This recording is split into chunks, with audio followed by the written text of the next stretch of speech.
Karibu katika episode ya pili na ya mwisho ya recap yetu. Kama bado hujagusa alama ya kusubscribe, fanya hivyo, au unaweza kuhakikisha kama je umeweza kusubscribe au la. Lakini pia nikusiwe ambaye bado hujatazama sehemu ya kwanza, kisha unagusa cheki pop up inachokeza juu kabisa upande wa kulia maskini mwako ili tuweze kwenda pamoja. Mwamba Young Mo, tulipokuwa tumeishia katika episode ya kwanza, alimueleza wazi yule mchungaji mzee kwa kumwambia kwamba yeye hana imani kabisa na masuala ya kimungu, lakini mwisho wa siku akawa amepokea kile kitu ambacho mchungaji alikuwa amemkabidhi kwa sababu hana namna kwa matatizo anayoyapitia. Na mwisho wa siku akamtoa yule mchungaji kiongozi akaanza kumrudisha nyumbani, lakini wakati huo mchungaji alikuwa akisema kwamba yule mchungaji kijana ameweza kuacha kazi yake ya uchungaji kutokana na matatizo ambayo anayapitia. Mwamba Young Mo alipokuwa akimtazama mchungaji anapokwenda kupambana peke yake katika kuyatoa mapepo, basi akajisikia huruma sana. Na ghafla namna mchungaji huyu alipokuwa akitembea, akawa anamkumbuka babake namna alivyokuwa akitoka nyumbani kuelekea katika majukumu yake, na alikuwa akiondoka peke yake. Kitu hichi kikamfanya Mwamba aweze kupata huruma na kuona kuwa anaweza kusaidiana na huyu mchungaji kwenda kuwatoa hao mapepo. Nyumba ya kwanza tu anaingia, walikutana na mwanamke mmoja ambaye alikuwa amechanganyikiwa sana, na akarudi ndani kisha akafunga mlango. Mchungaji akawa amechola alama ya msalaba ili kuweza kuzuia ile pepo lisiweze kutoka ndani ya chumba hiki mpaka atakapokuwa amerudi. Walipoingia katika chumba cha pili, waliweza kumkuta bidada mmoja naye akiwa anapiga sana makelele huku akisema kwamba mimi sio mwenye matatizo, bali mwenye matatizo ni mama yangu ambaye amenifungia katika chumba hiki kwa muda mrefu. Na ni kweli mama yake alikuwa akisikia jambo hilo. Na mchungaji akawa amemchora bidada alama ya msalaba katika eneo lake la paji la uso, lakini hakuna kilichoweza kutokea. Ila mchungaji hakushawishika kabisa, akaamini kwamba huyu bidada lazima atakuwa na mapepo. Mwisho wa siku akamwambia jamaa aweze kumwagia bidada maji ya upako. Baada ya kumwagiwa maji ya upako, ghafla tu bidada akaanza kutapika kama vile anatapika damu, na mwisho wa siku bana akaanza kumkaba mchungaji akiwa mbali kabisa. Kumbe ni kweli kabisa bidada alikuwa na mapepo. Mwisho wa siku Mwamba Young Mo akabidi kumfuata bidada na kuweza kumshikilia. Na ile kadri alipozidi kupambana na huyu shetani, ghafla huyu shetani akaanza kumwambia juu ya maisha yake aliyopita. Akakasirika sana Mwamba na kutaka kuanza kumshambulia, na mwisho wa siku mchungaji akawa amemtuliza jamaa. Baada ya jamaa kuweza kutulia, akachukua mkono wake na kumwekea huyu shetani, na mwisho wa siku akawa anamtoka. Na lakini wakati huo huyu pepo anamtoka huyu mwanamke, huyu jamaa alikuwa anafahamika kama Jishe katika maeneo ya bar, alikuwa akipata shida sana. Kumbe bana wale mashetani wengi huwa yeye ndo anayewatumaga kuelekea kwa watu, na ikawa anamuumiza zaidi kwa kwamba kuna mtu ambaye ana nguvu zaidi. Na lakini wakati huo baada ya yule mwanamke kuweza kutulia, basi mwisho wa siku mchungaji akaanza kumuuliza huyu mwanamke, je, ni nini ambacho kilikuwa kikiendelea katika maisha yako, ama nini ambacho ulikuwa ukikiona mara baada ulipokuwa na yale mapepo? Lakini kabla mwanamke hajaanza kuzungumza, ghafla tu macho yake yakaanza kutoa damu. Mchungaji akamuuliza kuna shida gani, lakini ukweli ni kwamba yule Jishe ambaye jamaa anashinda katika maeneo ya bana anaongoza haya mashetani alikuwa akitoboa kinyago fulani hivi katika eneo la macho, na hii alikuwa ikimzuru huyu bidada. Na yote hii Mwamba Jishe anafanya ili kuweza kuziba asili yake isiweze kugundulikana na huyo mchungaji. Lakini wakati huo mchungaji akazidi kupiga maombi ili kumweka bidada sawa. Walipokamilisha zoezi la kumweka bidada sawa, moja kwa moja akawa anaelekea nyumbani kwa Mwamba Young Mo, na hapo akaanza kupiga story mbili tatu, huku mchungaji akimshukuru sana jamaa kwa kuonesha ushirikiano wake katika kuangaikia matatizo haya ya watu wanaowasumbua. Upande wa pili kuna dogo mmoja anaonewa sana na marafiki zake na anapigwa sana tu. Mwisho wa siku akawa amempiga na kumweka kando kidogo ya barabara. Yule Mwamba anayefahamika kama Jishe akawa ametimba katika maeneo hayo, na baada ya kugundua kwamba dogo alikuwa akionewa, basi akawa amempandikizia shetani moja hivi katika mwili wake. Sasa upande wa pili, kwa sababu Mwamba Young Mo hamfahamu kabisa yule jamaa anayefahamika kama Jishe ambaye ni shetani moja hatari kweli kweli, siku ya leo alikuwa amemfuata katika maeneo haya akiwa amevaa kichungaji na kusema kwamba hata mimi nina alama kama ya kwako katika mkono wangu, na nakuomba sana usikubali kutumika na yule mchungaji, kwa sababu hata wewe hali yako itakuja kuwa mbaya kama ilivyokuwa ya kwangu ilivyo mbaya. Sasa yule bwana mdogo aliachiwa mashetani mwilini wake. Moja kwa moja ilikuwa ni ngumu kweli kweli kuyatoa mashetani yale, na masista walikuwa wakifanya ibada kila muda, na bado mashetani haya yalikuwa yamegomea ndani ya mwili huu. Upande wa pili simu ya Mwamba Young Mo inaita sana, lakini Mwamba haiokoti kwa sababu anakumbuka maneno ya yule Mwamba Jishe alipokuwa anamwambia kwamba kadri anavyozidi kuatibia watu ndivyo hali yake itakuja kuwa mbaya siku moja katika mkono wake. Sasa mchungaji alikuwa akimuita Mwamba Young Mo, lengo ni kwamba wakamwombea yule bwana mdogo ambaye amepandikiziwa mashetani siku za hivi karibuni, lakini Mwamba hataki kabisa kwenda. Ikabidi mchungaji kuelekea huko kwa bwana mdogo yeye peke yake. Lakini upande wa pili Mwamba Young Mo aliendelea kuongea na meneja wake kuhusiana na mpambano wa ngumi utakaokwenda kujili hivi karibuni. Mchungaji alipofika kwa bwana mdogo akaendelea kufanya ibada zake huku akitumia ile pete yake ambayo ina nguvu sana, lakini kwa bahati mbaya ni kwamba dogo alikuwa na nguvu zaidi, na mwisho wa siku akawa amepaa angani. Dogo anajigamba kabisa kwamba tuko maelfu na maelfu ndani ya mwili huu, kwa si rahisi kututoa kama unavyofikiria bana. Upande wa pili tunaonyeshwa Mwamba anayefahamika kama Young Mo akiwa yuko katika mgahawa hapa, akawa analetewa chakula na huyu mhudumu, lakini katika mkono wake alikuwa na alama ya msalaba. Na kupitia alama hii akawa anakumbuka kwamba priest alikuwa amemwaga kwamba anaelekea kufanya ibada ya sehemu, huenda atakuwa katika hatari. Kabidi moja kwa moja kwanza kumpigia mchungaji, kisha akawa anaondoka katika eneo hilo. Huku upande wa pili mchungaji yuko busy kweli kweli kufanya ibada, na amefanikiwa kulitoa pepo kama la 3 hivi, amebakia kama mapepo 890 na kitu hivi. Sasa hii kitu ikawa inamchanganya kweli kweli, na mchungaji alikuwa amechoka na akaanza kushambuliwa na huyu bwana mdogo ambaye alikuwa na mapepo ndani yake. Dakika hizo Mwamba Young Mo ndo akawa ameingia na kuanza kupambana na huyu bwana mdogo, kisha akamwekea mkono katika paji la uso, na kisha akamwagiwa maji ya upako na pepo likawa limetoka yote. Na baada ya kukamilisha ibada ile, Mwamba Young Mo akamchukua mchungaji, kisha akamwambia kwamba kwa sasa hivi ndakuwa busy kidogo, kwa kuna uwezekano ndakuwa sikusaidia wakati mwingine majukumu yako. Mchungaji akawa ametabasamu akatabasamu tu na kusema kwamba hii ndio kazi tuliyoitiwa na Mungu, wala usihofu, nitafanya peke yangu. Lakini wao walipokuwa wametoka tu katika yale maeneo, huku mwamba Jishe alikuwa anaendelea kutoa nafsi ya yule bwana mdogo ambaye ameshindwa kutekeleza kazi yake, na mwisho wa siku akafanikiwa kuweza kumuua. Basi akatoa sadaka kwa mizimu na kisha akapatiwa nguvu zaidi. Wakapata taarifa kwamba eti bwana mdogo ameweza kufariki. Ikabidi haraka sana waahirishe safari yao na moja kwa moja wakaelekea mochwari, kisha akawa anafanya ibada. Na wakati huo taa zikaonekana kuwa zinatikisika, na walipoweza kutazama pembeni wakagundua kwamba Jishe akajitokeza. Haraka sana mwamba Yang-mu akatimba na mwamba na kuanza kumfukuzia huyu Jishe, lakini kadri alivyokuwa akimfukuzia huko upande wa pili bana, ile begi ambayo dogo alikuwa amefungiwa ikaanza kutikisika. Mchungaji alipofungua tu akamwona yule dogo akiwa amefufuka. Na dogo akawa analalamika kusema kwamba alikuwa akipitia maumivu makali sana, naomba mchungaji aweze kumkumbatia. Mchungaji alipokuwa akimkumbatia tu, kumbe Jishe alikuwa yuko nyuma yake. Ghafla tu akawa amemchoma na kitu, lakini mwamba akawa ameshtukia huko Yang-mu kwamba anachokimbiza sio mtu. Ikabidi haraka sana aweze kurudi kule ndani, na kweli kabisa alikuwa amechelewa kidogo, kwani mchungaji alikuwa ameshachobolewa katika eneo lake la shingo. Na akapewa sharti moja tu kwamba ili mchungaji mkuu aweze kuwa hai, basi ni vyema ukanyanyua mkono wako juu kisha ulitukane jina la Mungu sana, na baada ya hapo mimi ndakuwa ni mkuu kuliko watu wengine wote, ndamwachia huyu mchungaji wako aweze kuwa hai zaidi. Lakini mchungaji alipokuwa akimsikia mwamba Jishe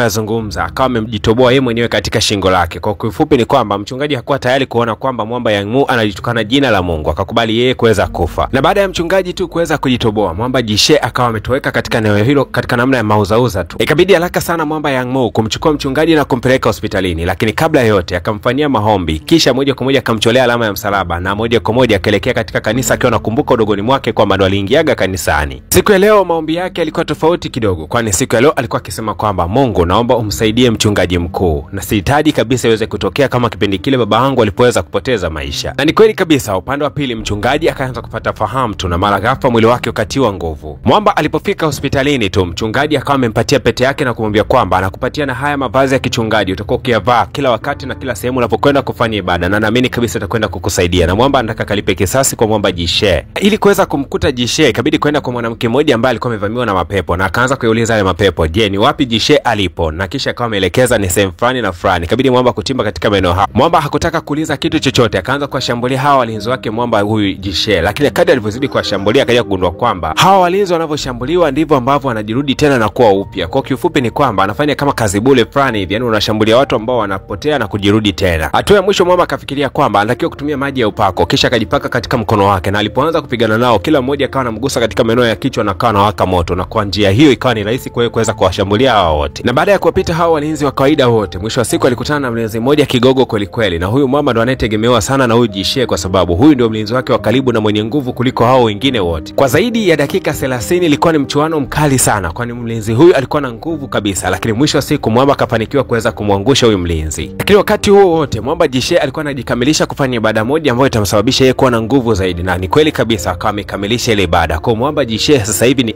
undefeatable, yani hapigiki kabisa. Na mwamba Yang-mu alipoweza kufika tuna kuweza kumshuhudia mwamba Jishe, basi moja kwa moja Jishe akaamua kujidumbukiza katika maji fulani, na kisha alipoliweza kuchomoka tu katika maji hayo alikuwa amebadilika na kuwa na umbile la kishetani kabisa. Hakukuwa na maongezi mengi baina yao, moja kwa moja kikaanza kichapo tu baada ya hapo. Na mwisho wa siku bana, mwamba akawa anatumia mkono wake kuweza kumunguza huyu shetani, akashangaa jamaa haungui kabisa, yani ikawa ni kidogo ni kipengele sana. Na zilipigwa ngumi za kutosha kiasi ambacho mwamba Yang-mu alikuwa amezidiwa sana, na mwisho wa siku akawa ameng'atwa katika eneo lake la bega. Baada ya kung'atwa tu akashangaa kwamba ameweza kuhama katika ulimwengu ule na yuko katika ulimwengu wa kustaajabisha kidogo. Na katika eneo hili aliweza kumshuhudia baba yake, na kisha akaweza kumkumbatia, na babake akawa amempatia mkono. Baada ya kumpatia ule mkono, kuna miale ilikuwa ikitoka kutokea kwa baba kwenda kwa mtoto, na mwisho wa siku hii ikawa ni ishara ya kwamba mwamba alikuwa ameweza kupatiwa nguvu. Kisha akawa amerejea katika ulimwengu wa kawaida na kuendelea kupambana na mwamba Jishe. Awamu hii ilikuwa kidogo tofauti sana na ile awamu ya kwanza, kwa sababu katika awamu hii mwamba alikuwa kidunda kweli kweli mpaka shetani akashtukia kwamba hapa anapigana na Mungu mwenyewe au imekuaje. Na mwamba Yang-mu katika wakati wote huo mapambano, ngumi yake ilikuwa ikitoa moto, akazidi kumchapa sana huyu shetani, na mwisho wa siku jamaa akaweza kuunganisha ile pete alikuwa amepewa na mchungaji, kisha akajikata kidogo ili kuweza kujiunganisha zaidi. Akapiga ngumi moja bwana ya Tyson Kasome, na mwisho wa siku bwana mwamba akajikuta ameanguka chini, anashindwa hata kunyenyuka. Akawa ametumia mkono wake ule ule kuweza kumuunguza ule shetani, na baadaye kidogo zikaonekana nafsi nyingi sana zikiwa zinamvuta mwamba kumdumbukiza katika kisima. Na wahenga wakaingilia kati kwa kusema kwamba mbio za sakafuni huishia ukingoni. Aliyokuwa ameyafanya yote akaja kumtokea puani mwamba. Na mwamba alipotoka hapo moja kwa moja akaelekea kwa mchungaji kwenda kumjulia hali. Akashangaa kuona kwamba mchungaji alikuwa akiendelea vizuri. Mchungaji alifurahi sana kumuona mwamba Yang-mu ameweza kukamilisha kazi yake, kisha akamfuata na kuweza kumkumbatia sana. Na kufikia hapo ndio unakuwa mwisho wa tamthilia yetu nzuri sana ambayo inaitwa Divine Fury. Kwa lugha nyepesi unaweza kusema ngumi ya kimungu, yani ni kama ngumi fulani ambayo ina mapatano fulani hivi ya kimungu, yani Divine Fury. Bana, nikumbusha tu kwamba kama unapenda vigongo vikali kama hivi viweza kutafsiriwa kwa lugha ya Kiswahili na madiji wakali sana kutokea nchini Tanzania, basi ni vyema ukajiunga ndani ya group letu la WhatsApp, ambapo utajiunga kwa mtoni wa shilingi 1500 tu na utaendelea kufurahia burudani kali sana za movie kama hizi na zile ambazo zote nimeweza kuzifanyia recap. Kwa mtoni wa shilingi 1500 kupitia nambari ya simu unaweza kuiona chini ya screen yako,